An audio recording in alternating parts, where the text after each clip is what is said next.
Welcome to the Learning Pines YouTube. We hope this video helps. In this video, I will explain how to trade gold on Webull.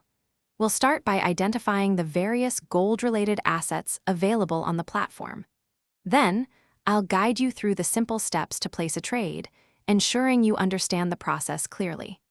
Finally, we'll review some key considerations to help you make informed investment decisions when dealing with gold, making your experience smoother.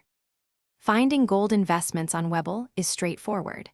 You can use the search bar to look for specific gold-related exchange-traded funds, or ETF, and individual mining company stocks.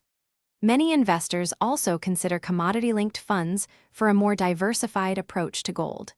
Remember to explore different options to find the best fit for your portfolio goals. Once you've identified your gold asset, placing a trade is simple. Select the asset and then choose your order type, such as a market order for immediate execution or a limit order to set a specific price. Enter the quantity of shares or units you want to trade. Always double-check all the details of your order before confirming to ensure accuracy. When trading gold, it's crucial to consider market volatility and how prices can fluctuate.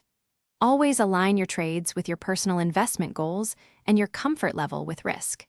Using tools like stop-loss orders can help protect your capital. Staying informed about global economic news and trends will also provide valuable insights for your gold trading decisions. Thanks for watching. Consider subscribing if we helped you.